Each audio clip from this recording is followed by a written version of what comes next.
Hey everyone, welcome back to Tactical Magic. This is Molly Mandelberg, your host, and I'm excited to have a brilliant guest on the show today. Many of us who run businesses are probably avoiding realizing that a lot of the money we leave on the table is because we haven't followed up for whatever reason. So I'm excited to have Debbie Hoffman, the brilliant master of follow-up, here with you today. We're going to pause for a second. We'll be right back. It's not just about mastering technology. It's not just about brand or messaging. It's not just about making more money.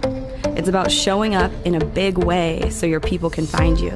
This is about bringing your most wild and authentic self into the hustle and grind. Welcome to Tactical Magic, a business strategies podcast for the warrior goddess entrepreneur. Awesome. Debbie Hoffman is a heart-based follow-up expert, speaker, and founder of Power Up Your Follow-Up. She works with relationship-driven entrepreneurs, coaches, and network marketers who are letting potential clients and income slip through the cracks because they don't have a reliable follow-up system in place. If anybody out there resonates with that, I know that's been me many times in my life. Her proven step-by-step formula supports them to have more ideal clients saying yes to working with them. After 20 years of working on Wall Street as a managing director with over $25 billion in sales, Debbie took her organizational skills and an extraordinary ability to connect with people and created multiple six-figure businesses. In addition, Debbie had tremendous success as a network marketer, having built an international team of several thousand consultants. She's also a best-selling author and has a book highlighting her proven follow-up system due out in 2021. And her mission is to support entrepreneurs to share their gifts and get their message out in a big way so they can create the impact they are here to make. We're so aligned on that. Welcome, Debbie. Thank you so much, Molly. It's wonderful to be here. Yes, I'm so happy to have you here. So, from Wall Street to entrepreneurialism, that had to be a big leap of faith. It was for sure. But I was done. Wall Street served me really well. I did great, really, made a great income there. But I wanted to be a mom. So I came home and I'd already started this health and wellness business. So it was just going from part-time to full-time. So it wasn't starting from something cold. But yeah, it was a big transition because in Wall Street, we got paid really well for coming across, for being aggressive, really. That was the way it was there. And coming into the entrepreneurial was a huge wake-up call for me. And the way I was doing business in Wall Street did not work in this entrepreneurial world. So I learned the hard way and figured it out, but it took me a while.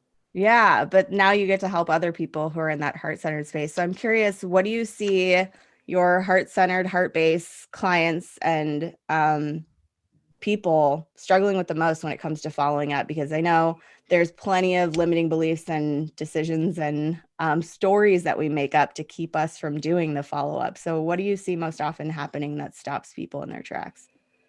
Well, there are so many things that stop people, but I'll focus on one inner game element and then one outer game element, if that's okay. Yeah. Is that all right? Yeah. All right, cool. So the inner game piece is that, especially with heart-centered entrepreneurs, they're afraid of coming across salesy or pushy, and they equate follow-up and sales with being pushy. And so they don't follow up because they don't know how to do it in a way that feels authentic to them. They don't know how to do it in a way where they're showing up in service and really offering value to people. So that's the biggest internal challenge. And then the biggest external challenge, there's so many, but I would say one of the biggest is that people don't have a process in place. Like they're disorganized, like they're scattered. They don't have systems. They have business cards all over from back in the day. Now they have spreadsheets or notepads with people's names written down, and money's slipping through the cracks. Clients are slipping through the cracks. They tell me this. They actually use those terms when my clients first come to me. So it's a big struggle because people don't know what to say. They don't know what to do. And because of that, they lack confidence and then they don't follow up. Yeah. I think there's a story in there also that people don't want to hear from me again. I don't want to I don't want to bother them is the one that I hear the most. And I don't know about you, but I've heard from people who I had sessions with or who I was hoping to work with as mentors for me that it's such a gift that they reach out to me personally, especially if I see them as a leader and they've positioned themselves in my world. It feels like such a treat to hear from someone personally of like, hey, I'm just checking in. How are you doing?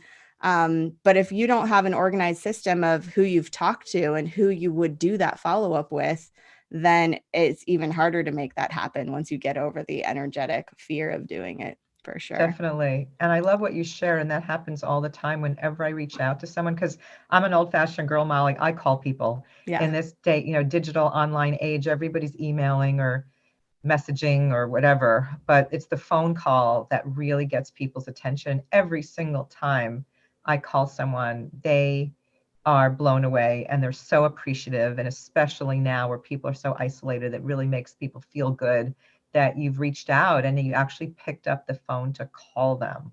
But Yeah. you're right, if you don't have a system in place, those people are going to slip through the cracks. You can't keep track of all that stuff in your head. It's impossible. Yeah. And if you do try to, you're losing out on all the other things your brain might want to be doing. Yeah, it's true. You can't store all this stuff up here. You just can't. Like, you have to have a system to remind you and to store everything in one place. And just, again, to know what the process, what's the most effective way to follow up with people and how often, what do you say when you call and how do you show up in service? How And do you how let many people know times you do you care call? about them?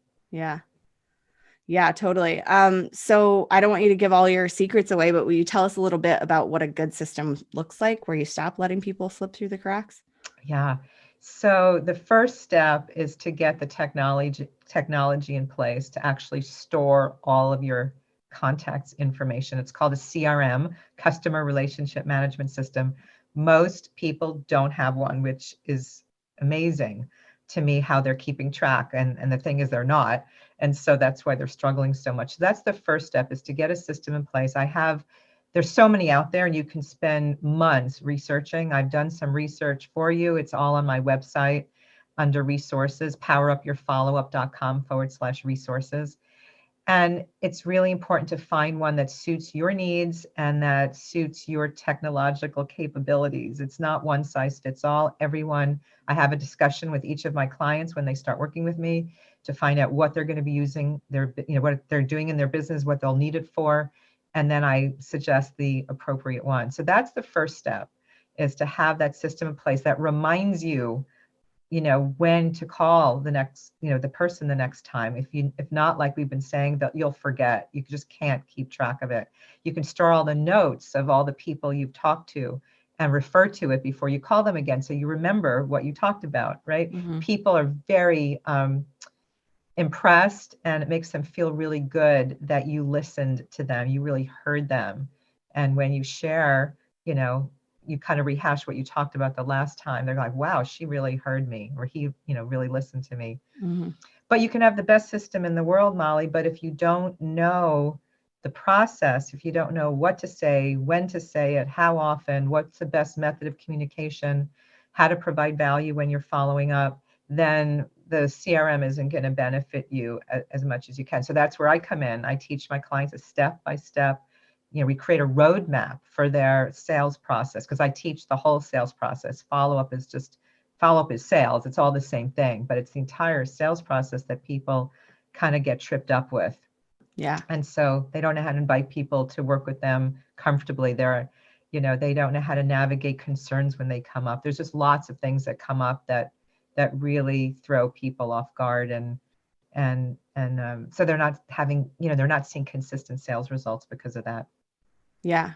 So when we're talking about following up with someone, if someone said no to working with you, do you still follow up, or are you following up with people who are still left on the fence as a maybe or like, yes, but?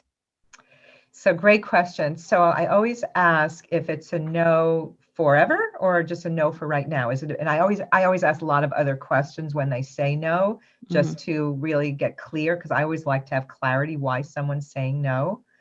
And so if it's really about the timing and they are interested, or maybe it's about the investment that they don't have it right now, I'll always ask for permission to follow up again. So, but if they say no, never, I've never heard anybody say that. So it hasn't Yeah. happened to me, but it will come up where someone will say, this is just not something I'm interested in.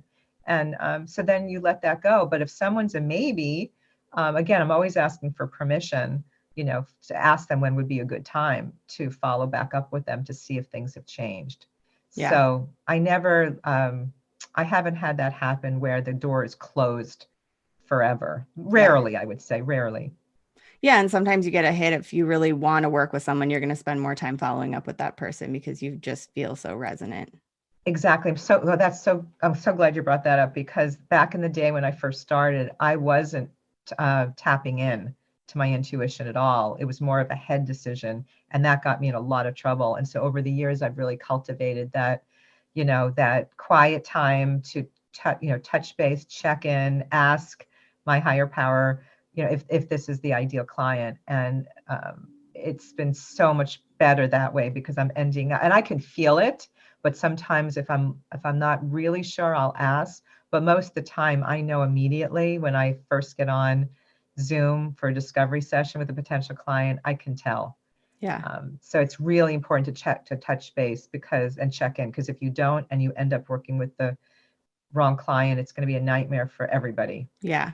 And I think the more Headache. people you work with, the more you start to recognize, oh, I knew this in the consultation process that this person was going to be a handful. That's also, I'll just say, side note, it's a good reason not to have your rates on your website, because if you decide Oh. I would work with this person if they paid me enough, you can change your rates on a dime because nobody knows what they are.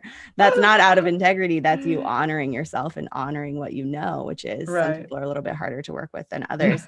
But on that note, I think when you're paying attention to that, I remember a really big breakthrough in my own business when I had the recognition of, yes, the money would be nice, but I feel very clear that this isn't a good fit for me to work with this person during a Right. consultation, during a discovery call.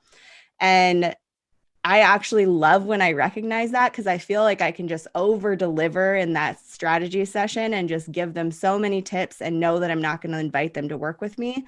And that is okay. That is okay to know that someone's not a good fit for your work. And it's also okay to recognize that you really could help this person, and that it allows you to double down on going to bat for them and not like coerce them or push them or like take yourself out of alignment to try and convince them to work with you, but to actually allow you to, step forward and go to bat and really make a case for why you think working together would be a great fit. And that's not pushy and salesy. That's being a good coach or being a good healer. That's Exactly. really showing up in support of someone and being in service. So I want to go back to the follow up for a second, which we're going to probably be talking about the whole time. But there's a old saying or whatever in advertising that it's 7 to 9 touches with someone before they're really ready to invest in something. What's your take on that? And how often do you find you're often following up with someone? Yeah. Yes, so research shows that it takes 5 minimum contacts after that initial contact is made with someone before the average person will say yes to working with you. Some experts do say like 8 to 12, sometimes even up to 15. But most people are stopping short. Like most people follow up with somebody once, maybe twice. So, and the statistics show that only 8% of people make that fifth contact. So that means 92% of us are stopping short of where most of the business is happening. And of course, those 8% are doing 80% of the business out there. So I totally believe in those numbers because I see it happen. People need, like when you first meet someone, Molly, like the relationship is just getting started. The follow-up is how that connection and that relationship is nurtured, like step by step. Yeah. And so the more you follow up with people, the more frequently you follow up with people, the deeper that relationship is created, the trust and the rapport and the confidence that they have in you that you can help them. Yeah. So I totally believe in those numbers. So in terms of the other part of your question, how often, it just depends on when you met them, and it depends on what you're following up with them about. If you just met someone and they leaned in and they were potentially interested in what you have to offer, you would follow up more frequently. If it's somebody you met a year ago and you just came across their name or their card, you're not going to be calling them as, every few days for the first week, because that's just not appropriate, right? So it's not a blanket answer to that question. It depends on why you're following up with them and when you met them and what your intention is. Yeah, definitely. So I teach content development and list building and nurturing your list and all that from a heart-centered space. Is that any part of the follow-up in your book? Does nurturing your email list connect as some of the land as some of those touch points for you, or is it always calling them on the phone or always private messaging them? Yeah, you're asking such good questions. So email, if you're sending out emails, to your list, that it really depends. It just depends on How how personal it is. conversational those emails Yeah. are. Because if you're sending 5 emails and you never call someone, the likelihood of someone signing up to work with you is pretty slim. But the email marketing campaigns are super important to add in addition to the calls and the more personal texts or private Facebook messages or LinkedIn messages. So it's a combination. But if you're just doing, just sending emails, it's going to take more touch points than just 5. Yeah, totally. Well, I'll share from the email list perspective. I've noticed that some people are often, when they come onto my email list, not through a consultation, they come on from my quiz or from some lead magnet or webinar or workshop.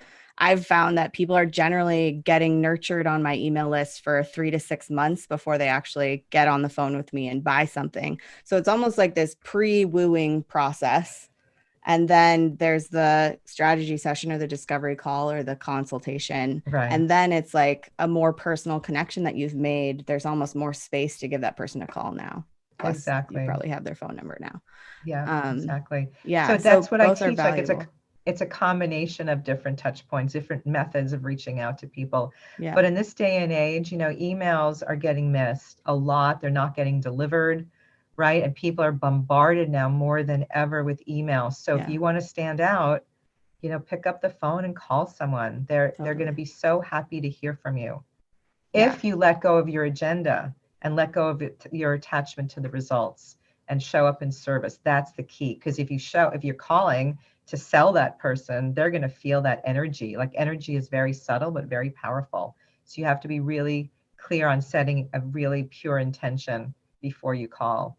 Yeah. Um, Let's go back to talking about transforming concerns for a second, because I feel like this may have come up on 1 or 2 episodes before with other business leaders. But I'd love your take on it, because when we're talking about heart-centered, heart-based follow-up, we're coming from the energy of not being pushy and not being salesy, and that there is this foreign truth to many heart-centered practitioners that you can make sales and you can have conversations about money and working with people without also being a sleazy salesperson kind of person. That those are not mutually exclusive. You can actually do it in a really loving, generous, kind way. yes. And if someone says no, you and I both take that as an opportunity to get curious, an opportunity to look deeper and find out no is an absolutely all right answer.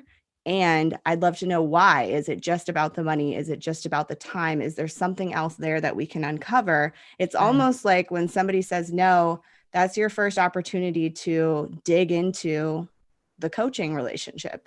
Right. Um, but not because no is not an okay answer. So I'd just love to hear you sort of break down some of that, transforming concerns into potential clients again.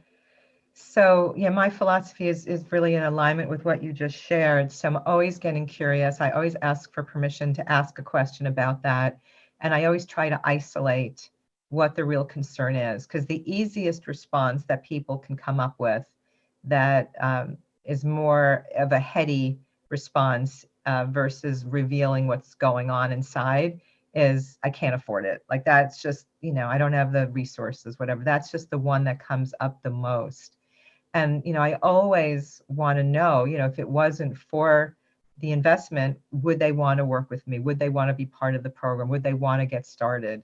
And if it's a yes, then we explore different options. And I share different ways my clients have gotten resourceful. I share my story of, going through bankruptcy and foreclosure and having no credit cards and nothing and just struggling to make it month by month. And I figured out how to come up with $14,000 to invest with a coach because I was desperate. I was struggling and suffering and depressed and all that. And so she took a stand for me, and I appreciate that so much. And she really modeled for me what that looks like, because she knew I didn't have the money, but she still said that I needed to be in that program. And so when I find someone who I know, I can help, and they need what I have to offer, and that this is the missing piece for them, I take a stand. And it's turned conversations around where they're actually saying to me, you're a gift from God. Thank you so much for taking that stand for me. Right. So a lot of people will just back off when they hear the no. But if I really believe that I can help them, and they're my ideal client, and we're a good fit, then I'll continue to get curious and ask questions to uncover what's really going on. And then when I find out what's really going on, then to help them come up with solutions if they want to brainstorm. And they always do. Yeah. And that process of discovering how resourceful we can actually be is a breakthrough in and of itself. It was a huge breakthrough for me. Huge breakthrough. Yep. Yeah. I've invested in programs that were tens of thousands of dollars when I didn't even have gas money to get home from the event because I was that broke. But I knew that was the missing piece, and it ended up being true. And those programs are all paid off, and the credit cards that bought them are all paid off. And that leap of faith had to happen. I think there's two counter points of view here. One is that you have to spend money to make money, which doesn't necessarily have to be true. And the other is that you have to invest in things you're not ready or financially capable of investing in yet. And that's not always true either. That the breakthrough doesn't have to happen by you investing in something that you don't have the money for.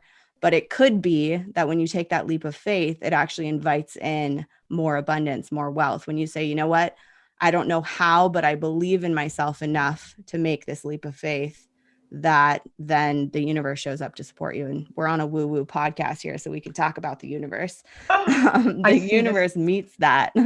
I see that all the time, like miracles happen. And I share that with people when they are struggling. I had a client who wanted to invest in it was my profitable networking formula. It was my 5-week program. And it was, I made a special offer to her. It was, I think, $97 a month for whatever, 12 payment. I can't remember what it was. And she didn't even have that. Like, she was really struggling. And we just had a conversation about it. And we talked about, like, how can you get resourceful? And she did. And then and I told her, when you make a decision and make an investment in yourself that's in alignment with your highest good, the universe, like you just said, is going to show up. And sure enough, so we made an appointment to talk the next week. I asked her when she wanted to connect, and she told me. We got on. She says, you're not going to believe this. This check showed up from the IRS, didn't even know I was getting. A client paid me that I didn't know I was going to get paid, blah, blah, blah. And she did full pay. She did a full pay. Yeah. So, but if we're closed off to that possibility, if we say, if I can't see it, it's not possible, then that's what we keep getting. Exactly. And if we say, I wonder what it will take, or I wonder where the money is going to come from to make this happen because I'm choosing this right now. It's like the act of choosing it opens up the possibilities for how it can actually happen. And you can choose something energetically before you know how you're going to pay for it, or how you're going to make it happen, or how you're going to show up to that workshop or that event physically in space. And it happened in my life. So I, within an hour of making this investment, not knowing how the heck I was going to come up with the money, my brother sent me an email that my mother had passed and her tenant wanted to buy all of her furniture, and he offered to give it to me because we were struggling so much. So within an hour, 25% of the money showed up. It was just like, so it's like, thank you. I know I made the right decision, right? And this happens to my clients all the time. Once they get past the fear of, they always say, I need to make the money first and then I can invest. It's like, no, I'm going to help you make the money, right? Because if you don't have a system in place for follow-up and sales, you're going to struggle to produce consistent sales results and bring in clients consistently. So it's a catch-22. I get it. But these are income producing activities that I teach, right? So you will get a return on your investment. Yeah. So I hear that a lot from people. I need to make the money first and then I'll work with you. Yeah. That's not how it works. I mean, it can work that way, but it's easier to do it, especially if you're working with someone who's going to help you increase your income. Sometimes the investment happens before it's ready. Right. Exactly. Yeah, Exactly. definitely. So, will you tell us a little bit about your book that's coming out this year? It's on the back burner, so there's not much to talk about yet. It Okay. might be pushed into next year. Okay. So yeah, not much right now, All but right, but I'm going to in the share future. my 9-step system in the book whenever it gets written. Fabulous. I love that. So what's the best way for people to get a hold of you? What have you got coming up? What's really exciting? So I'm very excited. I have a master class coming up on February 22nd and 23rd, and it's 3 crucial or critical mistakes that entrepreneurs make that are costing them time and money, and then how you can avoid them. And so in this class, we're going to talk about how to network in a more heart-centered way that actually gets you results.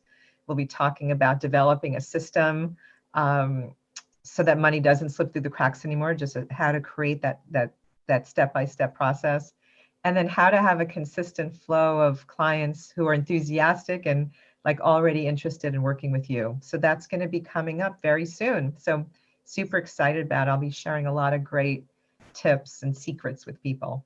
Awesome. And we will give you all the link to that in the show notes so that you're sure to find that masterclass with ease. And being the queen of follow up, you also help people, like you said, part of the masterclass is talking about networking. Do you want to tell us more about how you support people to network, even though we're in the middle of COVID?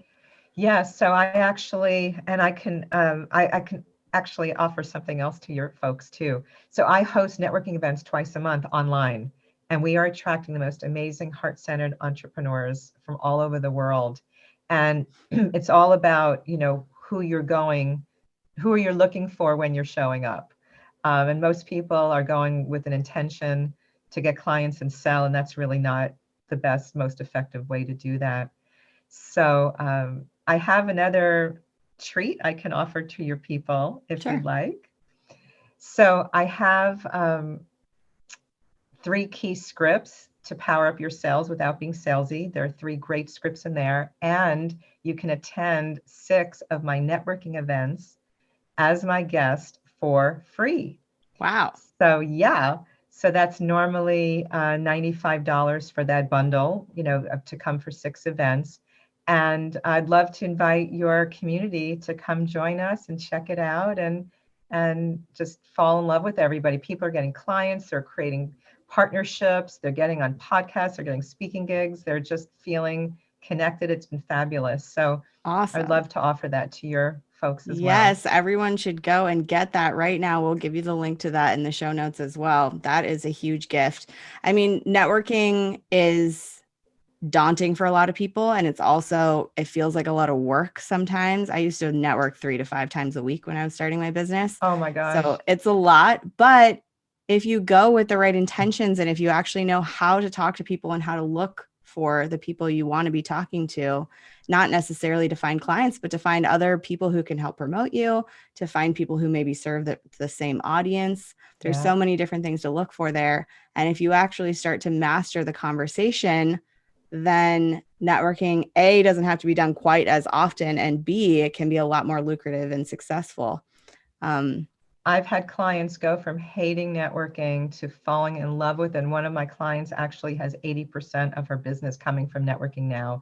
And she resisted networking. And I coached her to come from a different place, to show up with a different intention. And she's like, I can do that. And she showed up, and we crafted her message so people were actually leaning in, coming up to her saying, wow, that was the most compelling message I have heard.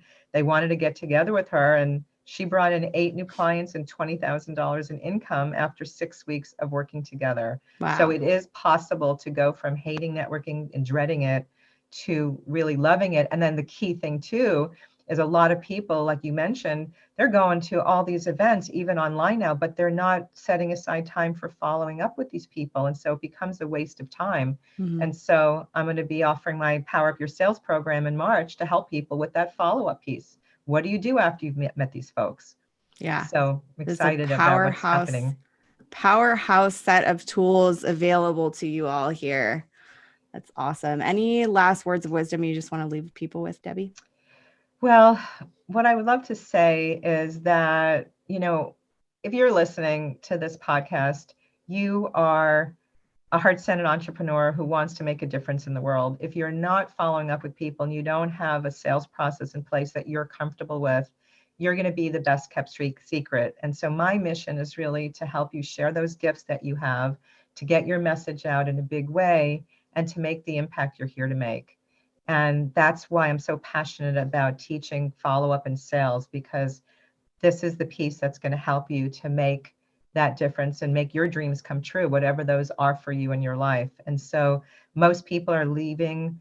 This isn't even on their radar screen. They're spending all their time and energy and money investing in programs and packages and websites and social media people to help them, but they're not following up. And so all those things can be in place, but if you're not following up with folks, all that time, energy, and money you spent investing in all those other things is going to be wasted. So that's why I'm so passionate about this, because I see this as the missing piece that can make the biggest difference for people in their business.